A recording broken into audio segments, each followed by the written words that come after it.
Welcome, everyone. Today, we're going to be talking about otherhood in academic emergency medicine, how to engage, inspire, and promote your non-parent female colleagues. My name is Dr. Kat Ogle, and I will be moderating this discussion today. I first want to say that we do not have any financial disclosures, and I want to go over our learning objectives. So our intent is to identify systems within academic emergency departments and professional development groups, which inadvertently exclude women physicians who have entered otherhood. I'd also like for us to discuss some common mistakes that colleagues and leaders make in discussions with physicians who are not parents. And finally, we hope to propose some ways in which each of your individual departments and institutions can provide further support to engage, inspire, retain, and promote women physicians who identify with otherhood. So first, I'd like to introduce Dr. Abra Fant. She is an assistant professor of emergency medicine at Northwestern Feinberg School of Medicine. Next is Dr. Ebony Hunter. She is an assistant professor of pediatric emergency medicine with Johns Hopkins All Children's Hospital. Next is Dr. Aditi Joshi. She is the medical director and telehealth fellowship director. She's an assistant professor at Thomas Jefferson University. And we have Dr. Lexi Mannix. She's an assistant professor and APD at the University of Florida, Jacksonville. Next, we have Dr. Mary McLean. She is the assistant program director at St. John's Riverside Hospital, and she is an emergency medicine physician. Then I've already introduced myself, and I am an assistant professor at the George Washington University in Washington, D.C. And finally, we have Dr. Dinah Wallen, who is an assistant clinical professor at the University of San Francisco, the University of California in San Francisco. Next, we want to take a little bit of a deeper dive into who each of us are and how we got into this space. So good morning or afternoon, depending on where you guys are joining us from. I'm really excited to have you here. I'm kicking things off. As Dr. Ogle mentioned, I am Abra Fant. I am currently in Chicago, which is, I think, one of the best cities in the country. I love being able to enjoy all the things that the city has to offer.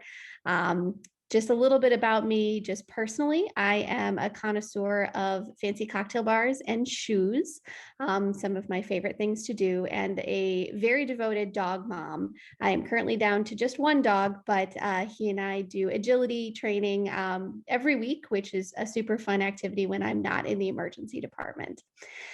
For my professional life, I am currently the program director of the emergency medicine residency. So while I do not have biological or adopted children, I have 60 sort of surrogate children in my residence, some of whom are on this call right now. So I hope that they behave themselves. I think they're trying to prove to me that they're in attendance at SAEM.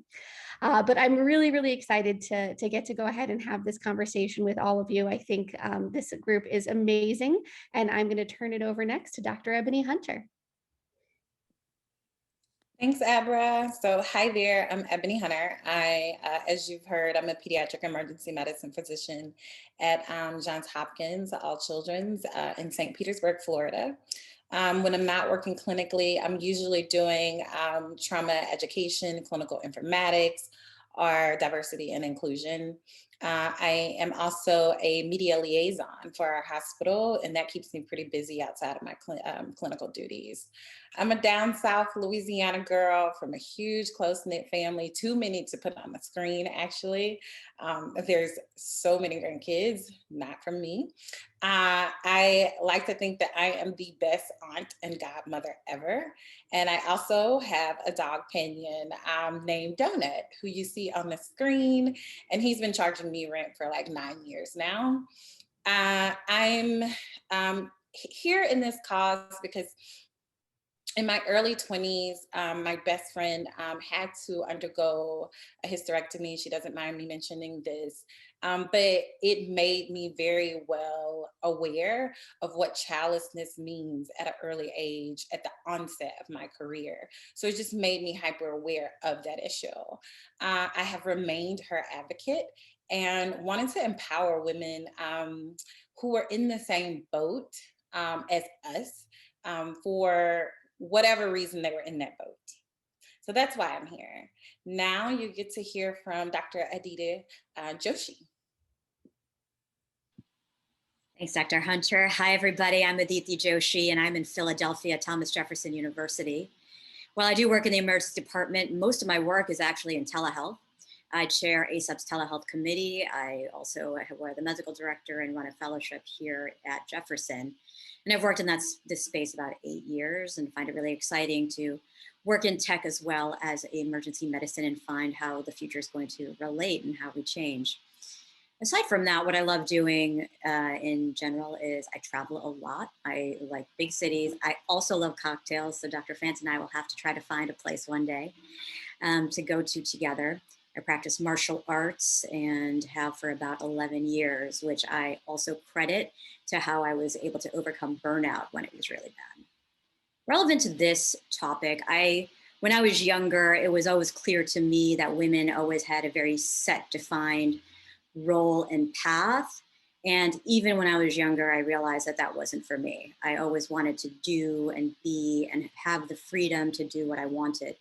And so I think it's important to be on this stage for me personally, so that people can see that and say, you don't need to have a well-defined path. You can live a life of your choosing without the narrative of being the sad person without children or the sad single person. That is not true, and that's a trash narrative. And so that's why I'm here with these wonderful women today. And I am going to now turn it over to Dr. Lenny and oh my God, excuse me, Dr. Lexi Mannix. What is going on with my exes? Sorry. I know I do have a lot of X's in my name, so I can't blame you. I apologize. I'm sorry. I'm so excited to be here. Thank you so much. So I'm Lexi Mannix. I am professionally the assistant residency director and clerkship director at the University of Florida. So like Dr. Font brought up, I feel like I have 45 children, but not biological. I do not have any biological or adopted children unless you count my dog Walden, who is in the photo here, which I do. I'm 33 years old. I am not married, but I've been with my partner for 3 years, and we do not plan to have children, although we are asked about that often. And that's part of the reason I'm here. I'm an aunt, I am a godmother, I am a person that loves children, but I do not want to biologically have my own. And just the other day, we were at a Mother's Day event, and I had 8 different family members ask me about when we were having children, and no one asked my partner that. What I think is important is finding ways to support one another. So I'm also the co-founder of SheMD, and I actually do a lot of fertility research. And because I do a lot of fertility research, again, I'm asked very often about my own personal fertility. And am I doing this because of myself? And rather, I'm doing it as an ally. And the reason that I'm really here today is because I think it's important for all of us to be allies to one another, no matter what decisions we have made in our life when it comes to childbearing or outside of that.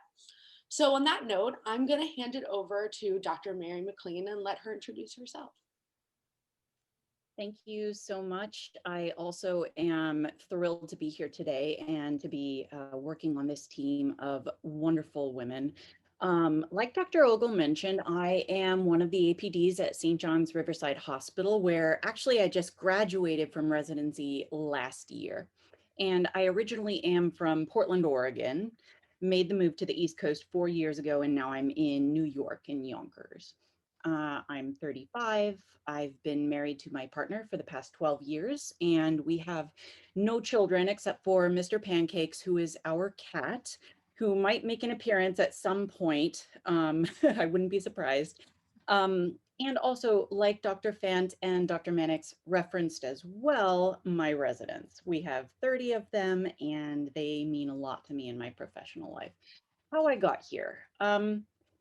In my childhood, I was bullied pretty badly emotionally, not physically, during my K through 12 school years. So from about high school moving forward, I was always looking for a kind of group to belong to where I felt safe.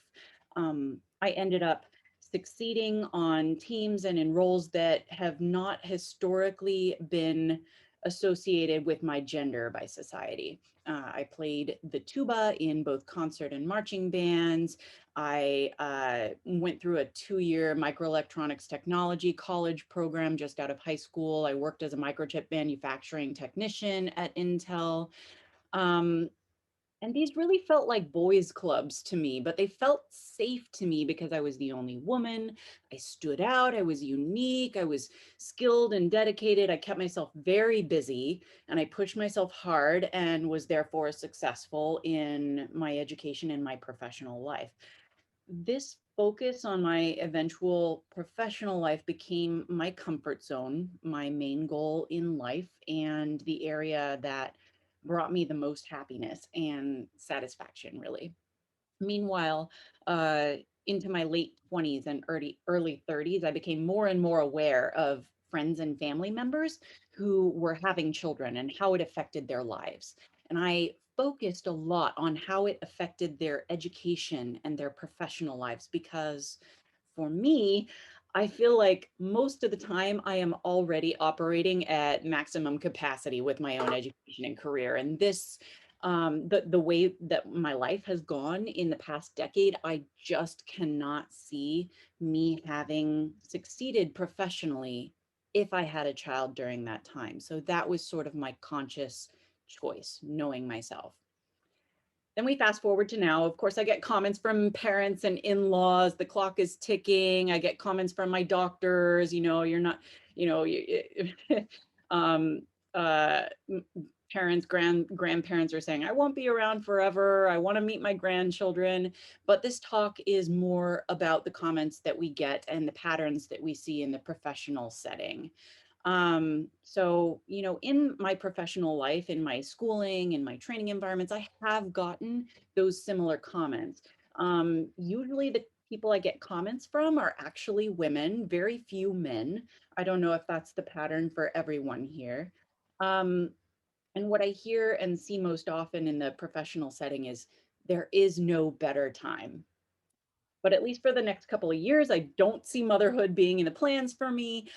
Like I said, already operating at maximum capacity. And I feel like if I were to make that decision to be a mother, then just knowing myself, I would need to give up some pretty significant things that are going on in my professional life and my hobbies and interests. And I'm just not ready for that. The other thing that I didn't mention is that motherhood just seems terrifying to me. And I'm not saying just that childbirth seems terrifying. I am saying I don't feel like I have the patience to have that in my life 24/7. I love children, I really do, but I also just can't see myself being a mother at this point. We will see where we are in 5 years, though. And that's pretty much me. Now we're going to hear a little bit more from how Dr. Rogel, Kat, arrived at where she is at this time. So I have to say that I got here for two reasons. One of them was being inspired by Dr. Hunter and Dr. Wallen because they gave a talk on this topic a couple of years ago at a conference that we shared the stage at. And it really got me thinking about the assumptions that I make and the conversations that I have with my peers. So while motherhood was part of my core identity and something that I knew I always wanted to do, it's not that way for everybody. And it's also not that easy for other people. And so to think about the different pathways that people take either to motherhood or to otherhood, I was a bit insensitive in my own professional life. So, as far as who I am and how I spend my time, when I'm outside of the hospital, I love spending time with my friends. I love going hiking. I love cooking. And my kiddo takes up a big part of my life as well. He also takes up part of my professional life because there have been times where I just can't get childcare. And so he actually comes to the medical school with me and he teaches. He actually knows almost as much about ultrasound as my interns do. Uh, you can see him doing an echo here in the top picture on the right. He often asks me, "Mommy, when am I going to teach my medical students?" And so I really enjoy sharing my passion for being a teacher and being a doctor with him. And so I'm really thankful for that. I am going to pass the mic over to Dr. Dinah Wallen. Thank you, Kat.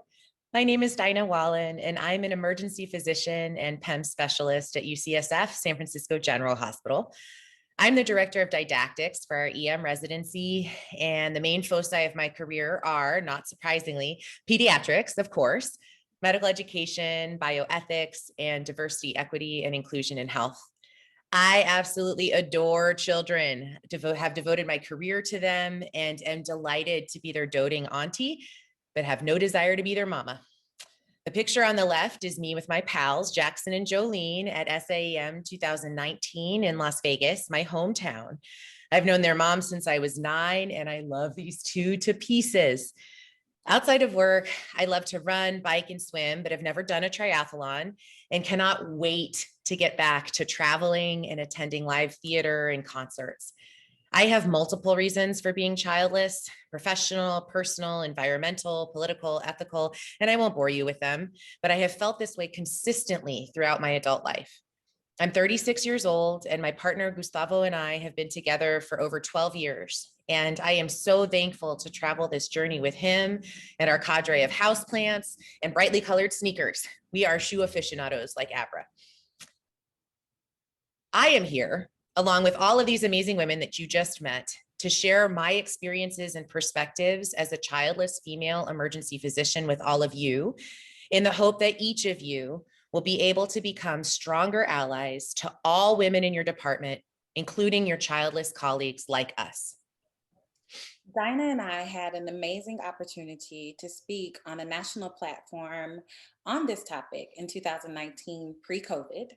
And we're so very delighted to discuss non-parent inclusivity and equity, also known as Otherhood, with you here today.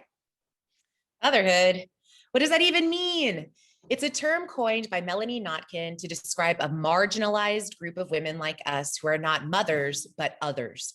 We don't have children, whether by choice or through circumstance, and society does its best to remind us that this is not the norm. Throughout this talk, our team will use terms childless or child-free to refer to those of us who are not parents, whether of biologically related, surrogate, adopted, or stepchildren. 1 in 5 women in the US is child-free, and that number is rising. After the COVID-19 pandemic, even more people are finding themselves childless. In addition to the financial and health-related stressors of the pandemic, on a practical level, accessing OB care and fertility appointments has become much more difficult. NPR just reported that for the 6th year in a row, US birth rates declined, with the lowest number of births per 1,000 women ages 15 to 44 since 1979. Getting to the root of this issue, what are some reasons why people, and women in particular, might be childless? Most women and couples are without a child for one of 3 reasons: choice, circumstance, or biology. Whether it's by personal choice, situational circumstance, or biomedical occurrence, it is important to recognize that these reasons are personal and they are ours to share or not at our discretion. These reasons have a way of choosing us. Most of us didn't start our lives intentionally selecting one of these options. Rather, most of us have vacillated through all 3 of these reasons as our emotional, personal, and professional trajectories change, taking into account both altruistic and individualistic considerations of what parenting means to us. Some of us are still teetering, weighing our options, considering the possibilities, trying to account for as much of the unknown as possible, playing parental poker, so to say, while others have folded and know that this is just not their game to play. I won't go over every possible reason people don't have children on this platform, but I can to attest that having to give responses to questions that address my adequacies or inadequacies as mother material, or how I view motherhood, my choices that prevent me from being a mother somehow. My selfish reasons for not being a mother, or even my fertility, are inappropriate at base and quite disrespectful. It doesn't land well, and it's filled with assumptions and one-sided perspectives about my life and decisions. It's important to respect lifestyle choices amongst your colleagues, regardless of what got them there. This includes your non-parent colleagues. Exactly. Focusing for a moment on women like me who are voluntarily childless, the key thing to remember is that these women, decided not to have children. Just like we decided to be doctors, decided to enter emergency medicine, decided to create for ourselves the life that we want. And this decision should be respected. And yet, I often receive unsolicited comments from colleagues questioning my decision, as if I lack a deep enough understanding of my own goals and values that I am simply unable to make an independent choice without their assistance. You just haven't found the right partner. Oh, but children are such a blessing. You'll change your mind one day. But who'll care for you when you're old? Stop for a moment and honestly think if you've made one of these comments to your childless colleagues. Think about casually questioning a person's other life choices around the water cooler. Emergency medicine, you just haven't found the right field. You'll change your mind one day. The bottom line here is, just like many of you who have chosen to be parents, many of us have chosen not to, and our choice should be just as respected as yours. At work, people are frequently sorted into those with families and the others. In addition to implying that I don't have a family, this leads at times to intense inequity from my own co-physicians.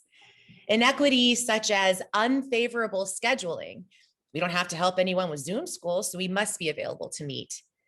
Lack of meaningful discussion about full gender equity in the workplace.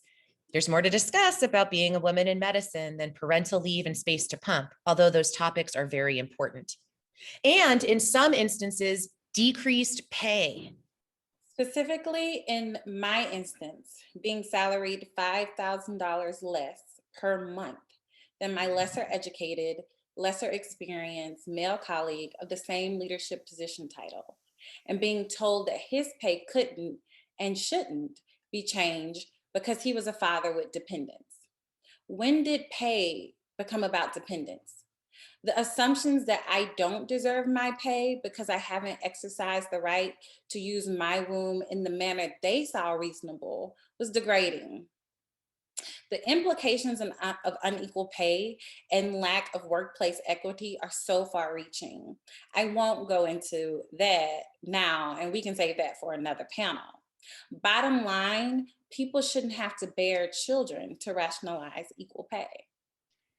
Not all examples will be this egregious, but some of the other ways in which systems within academic EDs and female-focused professional development groups exclude non-parent women physicians include focusing career development content on balancing parenting with professional obligations, rather than topics that benefit all women, such as addressing pay disparities or effective leadership and communication strategies. Increasing duration of paid leave and decreasing the academic good standing requirements for new parents, but turning a blind eye to those of us who are caregivers for our adult family members in need and whom we deem as dependents. Creating arbitrary rules designed to support parents, such as counting school spring break as an official holiday and having your child-free colleagues work these yearly.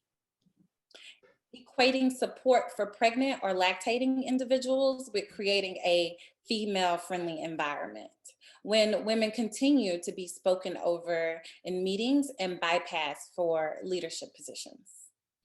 The list really goes on and on. We tried in 2019 and again now, 2 years later, to find data on childless female emergency physicians or childless physicians of any gender and really came up short.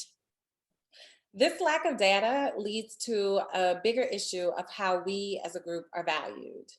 We are undervalued at work, home, church, community, and in culture in general. We're treated as almost a second sex within the female sex that society doesn't know what to do with. We're so undervalued that Dinah and I couldn't find research on us. There's literally research on why wet underwear are uncomfortable. It's actually really coolly named. And why a flea tick, the difference between a flea and cat vertical leap tick, but not on women without children and making an impartial, equitable environment for us. If there are so many of us, and there are, why don't we resonate? Where's our voice? Who is responsible for investigating us? I will say that while there aren't actual studies on equity between childless physicians and their parent colleagues, more and more voices of childless women are rising. A CNN op-ed from September described how the COVID pandemic has created an incredible strain on working parents trying to help kids with school while running meetings from home, and that non-parents have been called upon to shoulder extra work to help their colleagues out. This is nothing new. But what is new, at least to mainstream discussion, is the author's core argument.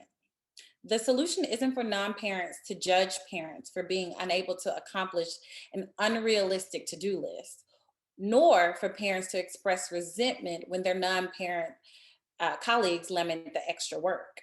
It is instead for our employers and our colleagues to have reasonable, achievable expectations for all the employees, parents and non-parents alike, so that parents can maintain during this new normal and non-parents can contribute to their work and their lives as usual.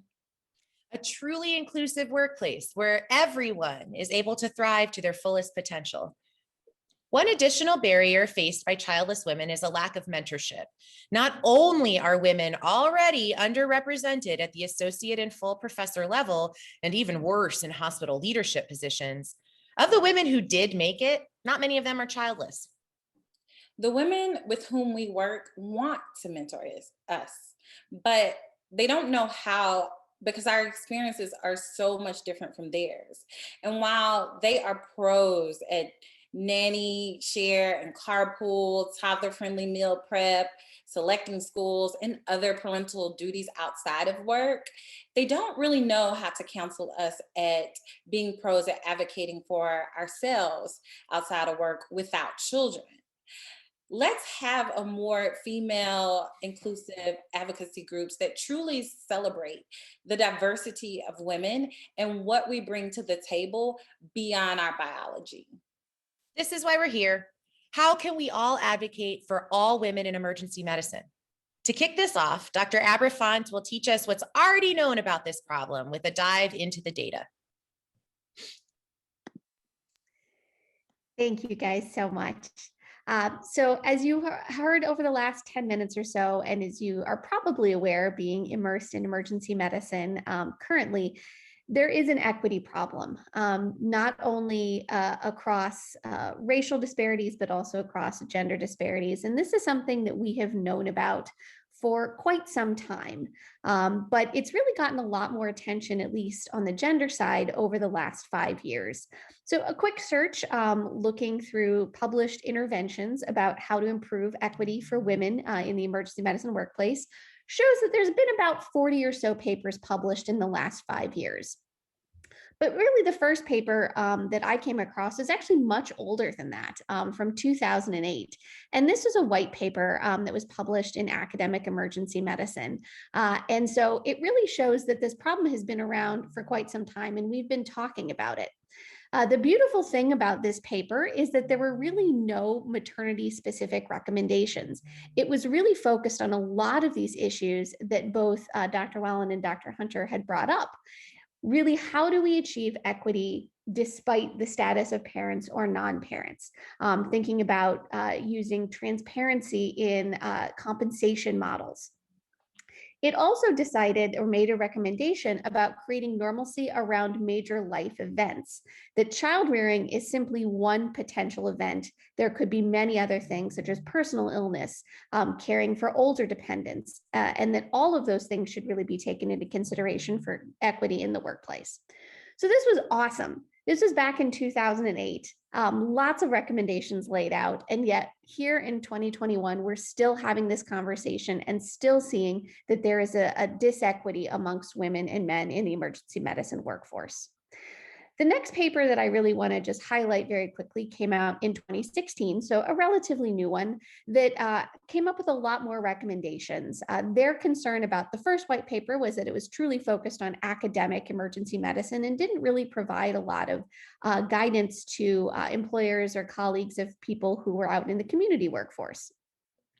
There are 19 specific recommendations in this paper, and they're all amazing, but 13 of them are specifically related to family-friendly policies. That's well over a majority of these. And the ones that aren't focused on family-friendly are a little bit nebulous. Again, talking about networking and bias training and things of that nature. That was followed a couple years later by yet another paper in 2019.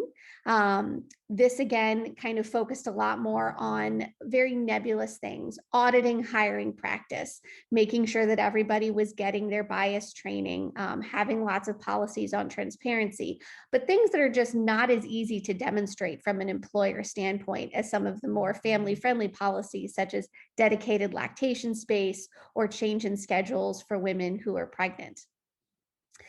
As I said, this is still ongoing. We just talked about the impact of COVID-19 and the disequity that comes between men and women from the duties around child rearing and education at home. And so this was another wonderful paper that talked about, how COVID-19 is probably even putting women further behind than they were to begin with. But again, focuses most of the recommendations around supporting women who are parents, going so far as to suggest that we should hold meetings, not during school day hours, so as to accommodate women who are Zoom homeschooling. There are lots of other smaller reports talking about new maternity leave policies, breastfeeding and lactation policies, women's nights, and things of that nature. These tend to be pretty easily demonstrable wins, which show that, yes, I have been able to create a space for our women who are lactating, or we've been able to change a policy for scheduling. But the things that really help all women in terms of thinking about the disequity in compensation or networking or promotion are things that are much harder, longer, and more expensive to achieve. They're culture change.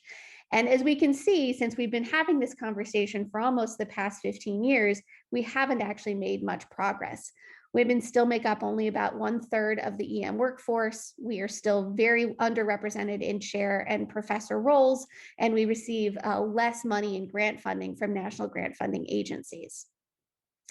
So while some of these things have been advertised as being there to promote women are wonderful, and we want to promote our women colleagues that are parents, and having things like lactation space is a basic right for women who are going to be breastfeeding while at work. They're not necessarily the same thing as providing policies that are going to support all women, particularly those who are childless.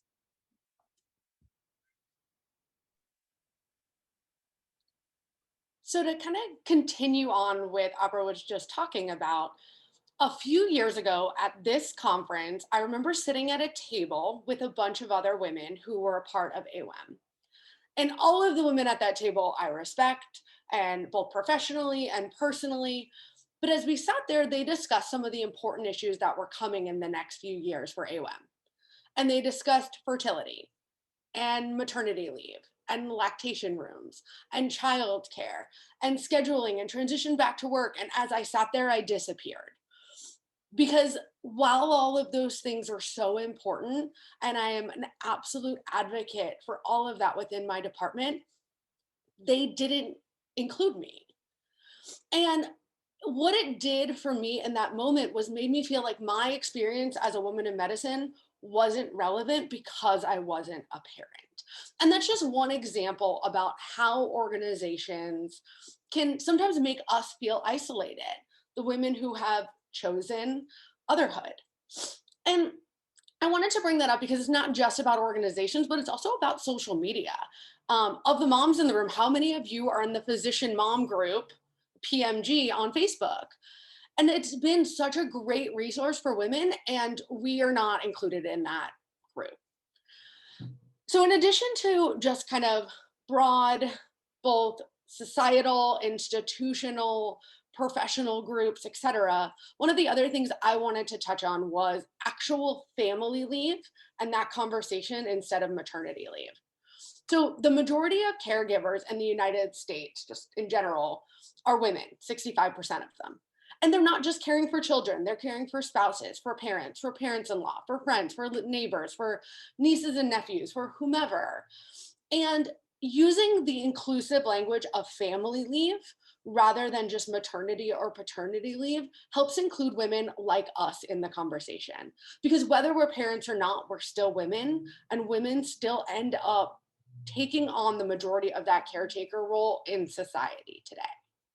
And not only does using the family leave title help us, but it also destigmatizes maternity leave for the women in our groups that we also want to support, right? If we're talking about family leave, that helps create a more inclusive environment for all individuals within our institutions. So on that note, I'm going to turn it over to Kat, and I think we've got a few questions on Poll Everywhere for all of you.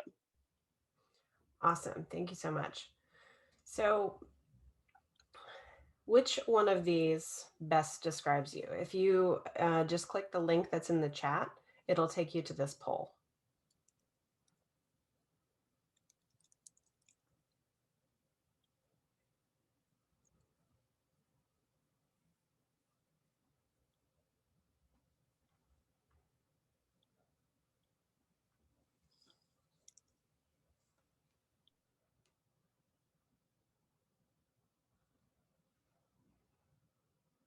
Okay.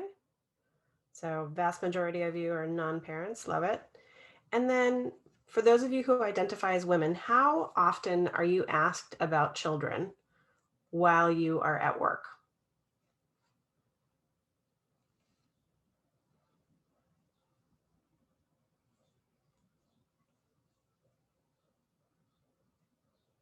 Okay.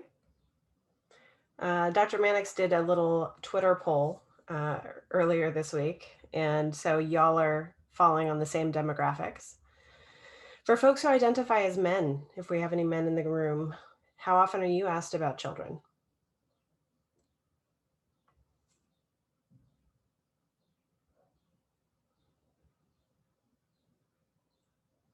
Okay, and then that compares to our Twitter poll. Sounds like y'all are being asked a little bit more frequently. And then if there are folks in the room who have a different gender identity, how often are you asked about having children?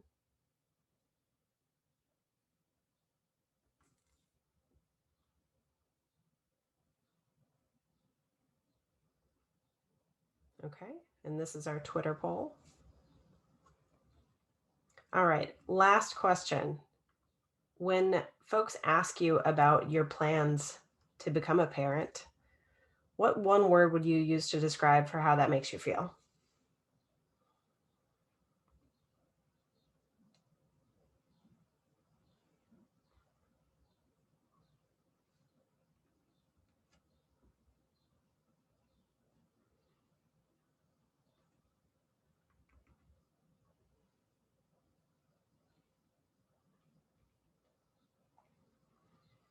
All right, some similar sentiments from Dr. Mannix's survey. All right, I want to talk very briefly about scheduling discrimination, really my role in it. And early on, I was the person who said, I shouldn't have to work this shift because I'm a single mom. They don't have a family, so they should do these shifts. I can't believe they scheduled me for Mother's Day. And because I need this holiday off because I have a kid. You know, those justifications are things that I would throw off very regularly. What I should have been saying instead is, I appreciate your supporting me as a single mom, but I value your time as well. Who are the special people in your life that you like to spend time with? How do you like to celebrate Mother's Day? And which holidays are important to you? This will sort of encourage us to go at it in a more equitable fashion. So we want to make sure that we have time to get into our small groups. So I'm going to skip over this slide and I'm going to pass the mic over to Dr. Joshi to talk about FemTech. Thanks, Dr. Ogle. And I'm going to speak very briefly on this, mainly because we do want to do our small groups, but there is no chance you'll ever see me where I will not bring up health tech for sure. The reason I wanted to bring up femtech, which is purported to be between a $3 and a $40 billion industry, with the recognition that women's health, and I use that women health term because of the way it's used in tech. Obviously, it's inclusive for people with uteruses as well. But it talks about fertility, reproductive health, menopause, chronic disease screening, evaluation. And as we know, women make up a significant portion of decision-making in the home, caretaking, and businesses in tech have finally noticed this. What is embarrassing, frankly, is that this hasn't really translated to how we work in academics and medicine. And looking at some of the ways that tech has used this, we can learn a couple of lessons. Namely, if we think about otherhood, not all of us are in the same stages. Maybe we haven't made the decision not to have children. So fertility may still be something we think through. Now, it is not necessarily given the same support, recognition, scheduling flexibility as for those people who are pregnant or whose partners are pregnant. And just recognizing that this is something that is part of healthcare for some of us is really necessary. It also should be covered as part of insurance. For example, at my institution, it used to be covered, egg freezing fertility, and they cut it off significantly in this last year. Ignoring these and other types of care that are really part of all the continuum of care for women and those people with uteruses disavows that there are myriad ways for us to live our lives and not the one path that was given to us. And regardless of these conversations, I encourage everybody to look toward that spaces and see what they can learn from what is going on in femtech, sexual tech, and anything doing regarding women's health, because they recognize and it will help to translate the way we speak and relate to each other. And so thanks for coming, everybody. We are now going to move into our small group sessions. And so I'll let Dr. Ogle take over from here. All right, y'all. So I sent you the links for the different conversations, the different questions. Whichever questions seem like they resonate the most with you, then you should go into that room. And again, the way to sort of stratify yourself into a different group is if you want to go into the group that is having conversations about having conversations, then put convo or C in the chat or in front of your name. Or if you want to talk about how to promote yourself in the academic environment or how to support the promotion of women in the academic environment, then put promo or P in front of your name or in the chat, and we'll split you up into small groups. Because we are running a little bit short on time, we're going to share resources with you after the fact, if you provide us with your emails, and we will not be coming back to do a closure with the whole group. You guys can go ahead and open the breakout groups.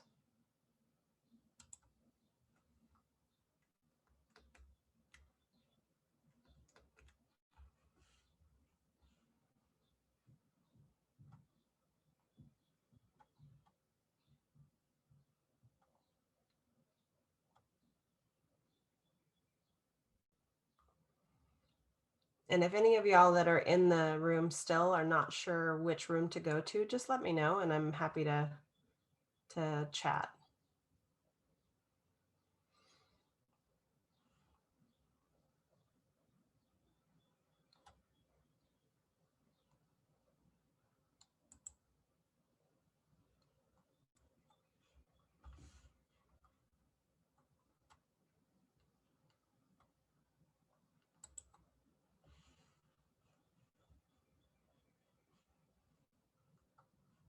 Chris, do you want to go to a room? All right, I'm going to go to my room.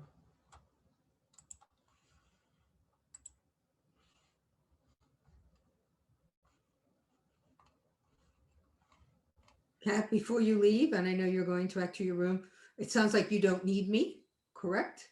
Yeah, I think we went a little bit longer than anticipated. Yep. I just wanted to make one comment to you. You may or may not pass it on. So I was in the Title IX class of women who were the first women in any number that entered medical school. I was told when I entered, I should never, ever consider having children under any circumstances. And I was the first woman at the University of Pittsburgh who was a full-time faculty member, who remained a full-time faculty member after having a child. So this is a fascinating, progressive, I think, conversation to me. And when I decided to have a child at 36, I was the very first thing that everyone, including my mother, asked, which was, now you'll stop doing this. You know, so I think it's a very interesting evolution for someone my age, to sort of listen to you guys, which is, you know, very appropriate, but you need to know from whence you came. Because all the women before me and almost all of my medical school class never had children. In fact, the first one to have a child stopped her practice, and everyone said, see, this is what happened. By the way, just as another historical thing, and then I'll get off so you can get to your group.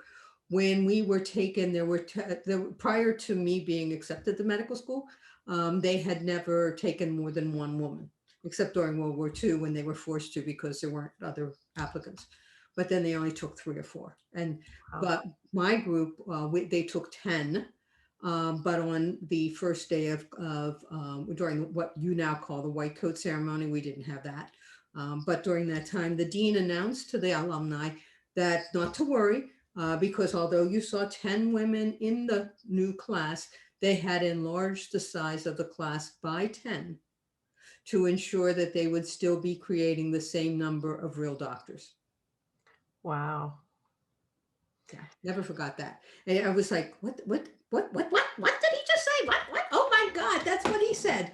Yeah. Oh, I have stories. But anyhow, I do think this is an evolution, but you should not lose track of the fact that there are a lot of women who were told that they should never even consider having children because they had a career. And so some of the things that you saw with the Kuhn article and even Esther, I'm actually a co-author on both of those, was the very fact that we had all been told we could never have children. So we needed to make it safe for people to have children. Now we need to make it safe again for people not to have children. Fascinating. Anyhow, I will leave you with those parting words. Thank you so much, Sandra. I really appreciate you. Thank you. Take care, guys. All right, take care. So Megan, does that mean that we can go to like 12:55? Yes, for sure. So I'm just yes, going to message the group. Yeah, there's a broadcast to all groups. Just say 5 minutes before the hour because everybody's in different time zones. So, or tell them they have about 6 more minutes. Okay.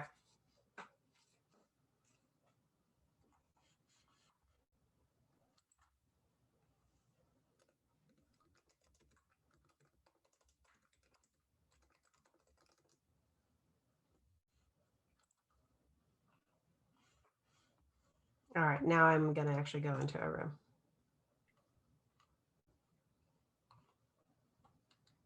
Thank you so much for your help. Absolutely. Take care.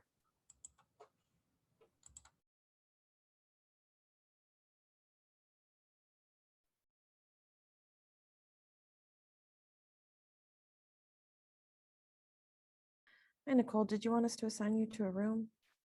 Oh, I was just coming back to make sure everything was good in here. I wasn't sure if who was still left out here. So thank you. No, you're welcome. You're welcome. Yes, exactly.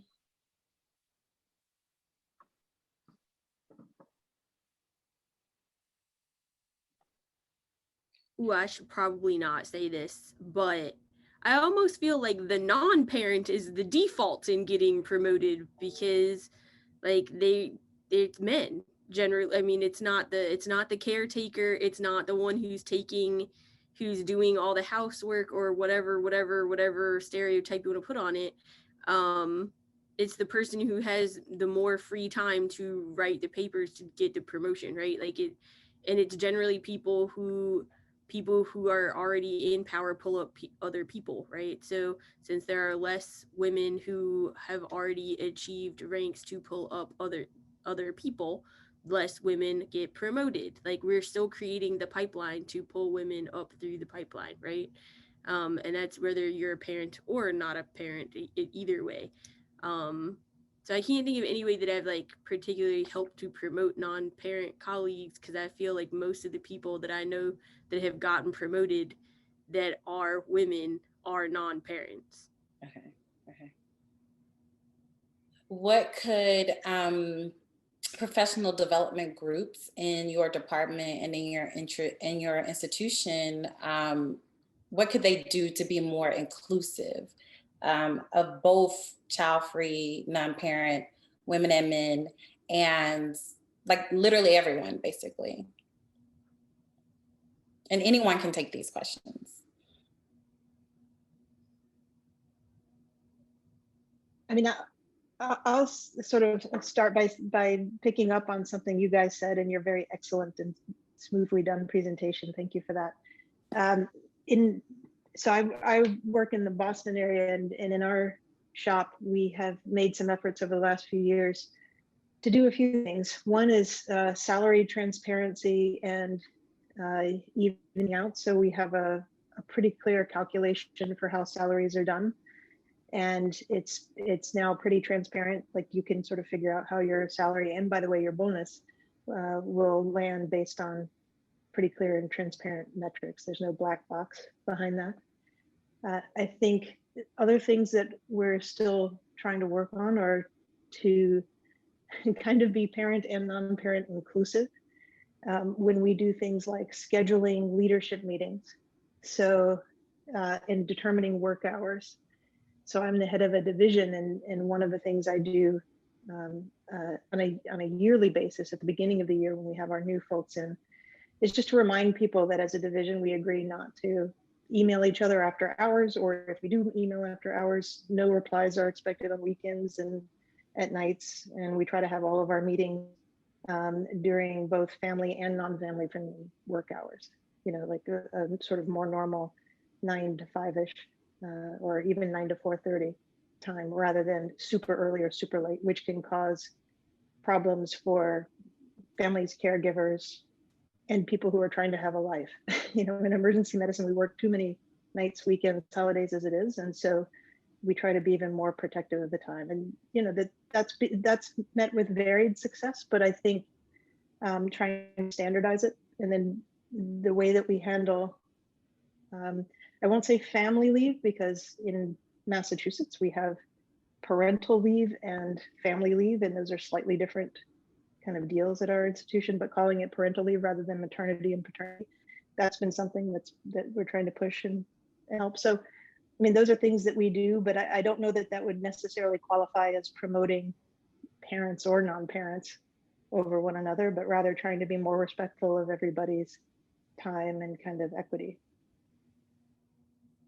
But I think that those are things that are important in the promotion process, because if you're looking to get promoted, you still have to have FaceTime with whoever your boss is. Like, you still need to be able to go to those meetings. You still need to be able to do the things that will get you, like, let you hear about the project, that gets you the publication, that then ends up helping you get promoted. You still have to be able to go to those. And so I think it's appreciated for everybody when there's like clear limits set for the section or the department, being like, this is when we expect meetings to happen. If 2 people decide to have a meeting outside that time, that's on them. But like group meetings, like large group meetings, should be within this time, just because that makes it standard. And then it's not on the parent or the non-parent to say, I can't do that time because of whatever, caregiving or other responsibility they have. I think what Dr. Mannix was talking about with like setting agendas, I think for groups I thought was like really important and probably helps some towards promotion, is like when she was talking about like when they were setting like, you know, the things that were going to be important to AWEM in the future, and a lot of those things were surrounding motherhood. I think it's important, like my institution has a women's group that's like a school-wide kind of deal, and they talk a lot about childcare and whatnot, but that also depends on who's at the table, right? So I think some of it is making sure we're at the table as part of some of those conversations, so that our voice is heard, as opposed to taking a back seat. And some of those projects can be used for things like promotion, depending on how you spin them and how you write them up. So trying to be purposeful in a lot of the work that we are already doing, I think, is probably important too.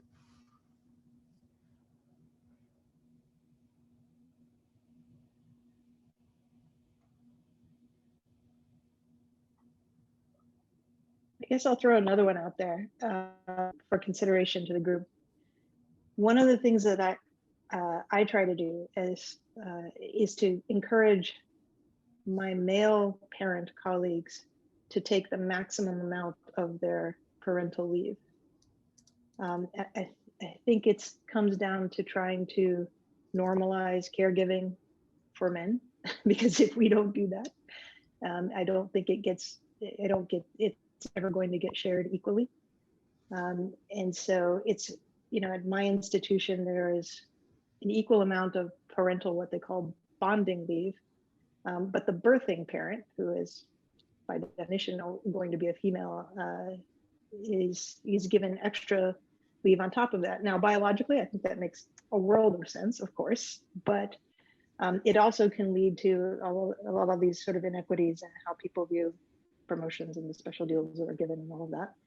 And so I still hear from some of my older colleagues comments like, well, with these new, Massachusetts just changed its family leave laws to extend the parental leaves for everyone. But people say, oh, well, I wonder if the men really need that much time, because we know the women need their, long maternity leaves, but the men really don't. And so pushing back against that is I think, something that could be helpful all around. And that, I think, if you normalize caregiving for everyone, that comes back to those of us without children when we have other caregiving needs that we need leave for. And I don't know if anybody else has faced similar things regarding that topic.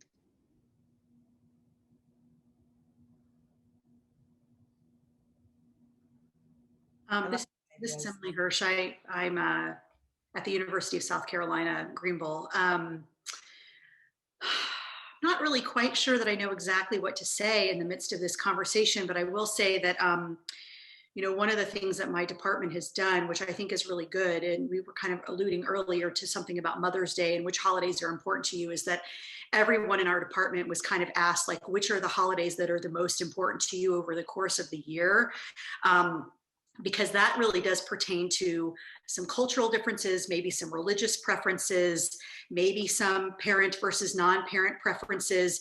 And the idea was that the department was really trying to allow people to have off the days that are actually important to them, planned in advance, with like no fault, as it's not a problem. If these are the 3 holidays that are the most important to you over the course of the year, we are going to do our best to give them to you, knowing that you'll end up working other days. So for someone for whom Mother's Day is really important, fine.